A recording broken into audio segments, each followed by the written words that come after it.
আসসালামু আলাইকুম। ঘুষ, দুর্নীতি, লুটপাট, অনিয়ম, মব আর কি কি একটা দুঃশাসনের জন্য যা যা যথেষ্ট তার সবই হয়েছে ডক্টর ইউনূস সরকারের আমলে। আপনি কোন প্রতিষ্ঠানের দিকে তাকাবেন? বাংলাদেশ ব্যাংক, দুর্নীতি দমন কমিশন, এক একটা মন্ত্রণালয়ের সমন্বয়কদের বসিয়ে অর্থ লুটপাট, মন্ত্রণালয়ের পিএসসি দুর্নীতি, আসিফ মাহমুদ, সজীব ভুঁইয়া, মোস্তফা সরোয়ার ফারুকী, নাম আসছে আসিফ নজরুল এবং সৈয়দ রেজওয়ানেরও। আপনি ওয়াসার দিকে তাকাবেন, সেখানে একই অবস্থা। আপনি বিমানের দিকে তাকাবেন, সেখানেও একই অবস্থা।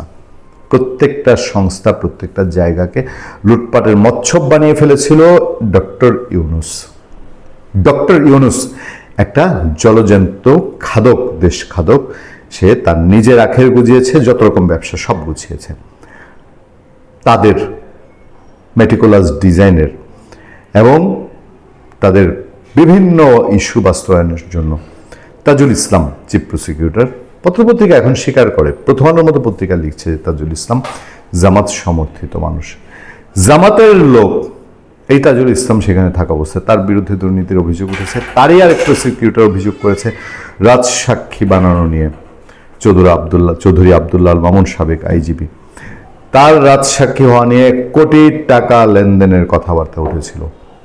সেই অভিযোগের ঝড় বা জোয়ার কাটতে না কাটতেই তাজুল ইসলাম সম্পর্কে কোনো বিশদ তদন্ত করা হয়নি, কোনো মেসিভ স্টেপ নিতেও দেখা যায়নি। কেন কি আমি জানি না, কেন, রহস্য কোথায়?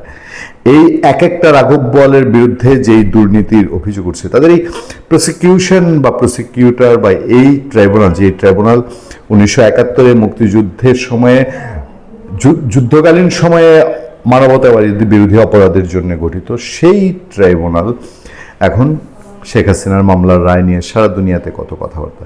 আচ্ছা, তারা কি শেখ হাসিনার কাছ থেকে টাকা খাওয়ার ধান্দা করেছিলেন? বা কত টাকা হলে তাদেরকে কিনে ফেলা যেত শেখ হাসিনা? নাকি শেখ হাসিনা জানেন যে এগুলো চলতে থাকবে, চলুক, আমি আর ট্রাইব্যুনাল নিয়ে তো বেশি কথা বলা যায় না, ট্রাইব্যুনাল নিয়ে বেশি কথা আইনে বলা নিষিদ্ধ, আমরা বলতে চাই না।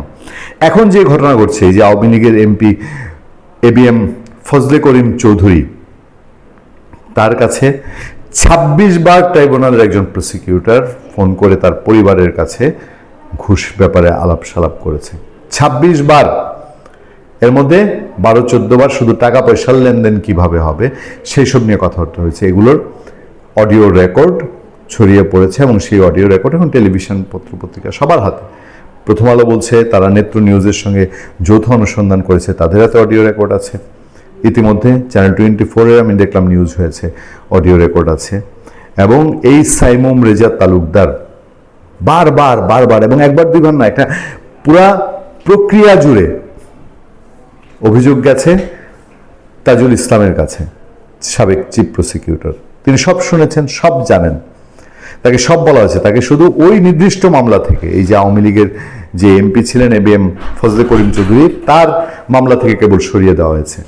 তারপরে সাইমুম রেজা চৌধুরীকে সেই প্রসিকিউটরে রেখে দেওয়া হয়েছিল। এই বিচার গিয়েছে বর্তমান আইনমন্ত্রীর কাছে পর্যন্ত। সেই আইনমন্ত্রী, তিনি জানেন, তাকে সেই আওয়ামী লীগ নেতার পরিবার জানিয়েছে। এবং এখন পর্যন্ত এটাই সত্য যে সাইমুম রেজা তালুকদারের বিরুদ্ধে কোনো তদন্ত এখন পর্যন্ত শোনা যায়নি, কোনো ব্যবস্থা নেওয়ার কথা শোনা যায়নি। তিনি ইতিমধ্যে পদত্যাগ করে চলে গেছেন। তিনি নাকি শিক্ষকতা পেশায় থাকতে চান, তিনি শিক্ষকতা পেশায় চলে গেছেন। একটা অদ্ভুতরে সিচুয়েশন বাংলাদেশে। এবং এই লোকগুলো, এই তাজুল ইসলামরা, এই প্রসিকিউশনের লোকজন কত নীতিবাক্য বাংলাদেশকে শুনিয়েছে। এরাই ঘুরে ফিরে মবকে জিয়ে রেখেছে, এরা মবের পক্ষে অবস্থান নিয়েছে, মব বাঁচিয়ে রেখেছে। এবং আমরা তো এখন কেবলমাত্র এই 1-2 জনের এই ইনফরমেশন পাচ্ছি, যে 1-2 জন যারা ঘুষের রেকর্ড রেখেছে তাদের রেকর্ডগুলো আমরা জানতে পারছি। আর কয়জনের কাছে এরকম টাকা চাওয়া হয়েছে? এর আগে যখন রাজসাক্ষীর টাকা পয়সা নিয়ে লেনদেন হয়েছে, বলা হয়েছে, তখন বলেছে ধানমন্ডির আন্তর্জাতিক অপরাধ ট্রাইব্যুনালের অফিসে, সেখানে শিশির মনিরের নাম এসছে, জামাতের তাজুল ইসলামের নাম এসছে, যে তারা মিলেমিশে এইসব টাকা পয়সার লেনদেন করেছে। ইভেন এই ট্রাইব্যুনালে বিচার প্রার্থী বা যারা অভিযুক্ত হয়ে গিয়েছেন তাদের পরিবার নানানভাবে হেনস্থা হওয়ার অভিযোগ উঠেছে।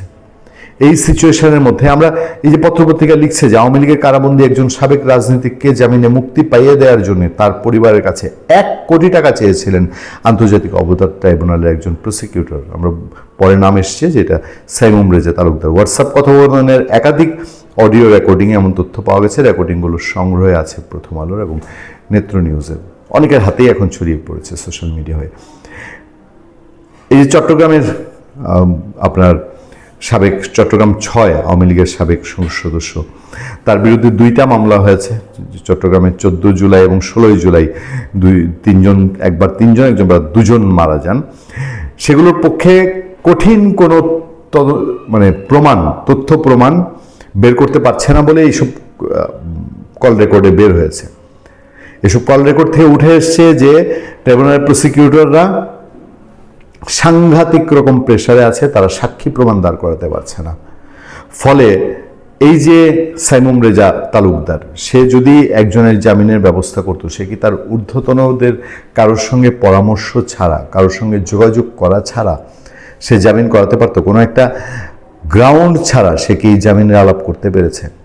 ফলে এই ট্রাইব্যুনালের বিচার, এই ট্রাইব্যুনালের রায় এখন বর্তমান যিনি চিফ প্রসিকিউটর এবং বিএনপি গভর্নমেন্ট আসার পরপরই তাজুল ইসলামকে সরিয়ে দেওয়া হয়েছে, নিশ্চয়ই অপমানজনকভাবেই সরানো হয়েছে। এরপর থেকে সে চুপচাপ, আর কিছু বলে না। তার এই বিশ্বজয় করা বক্তিমা এবং বাংলাদেশের একেবারে 14 গোষ্ঠী উদ্ধার করে বাংলাদেশের গার্জিয়ান বনে যাওয়া তার ভাব, এগুলো সব কিছুই এখন আর আগের মতো শোনা যায় না। কারণ তাদের যে একেবারে মহা গার্জিয়ান ইউনুসের সঙ্গে তার দেখা হয়েছে, সে তো এখন নাই।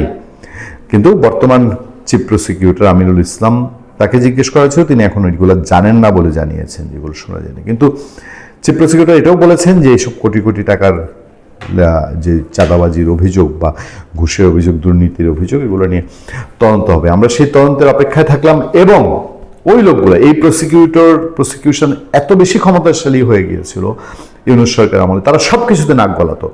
এভরিথিং যা যা হতো, আপনি প্রসিকিউশন তাদের হাতে আছে বলে এমন একটা অবস্থা যে যাকে তাকে পারলে ধরে নিয়ে গিয়ে যে কোনো মামলা তুলে নিয়ে গিয়ে আন্তর্জাতিক অপরাধ ট্রাইব্যুনালে বসিয়ে দেয়া।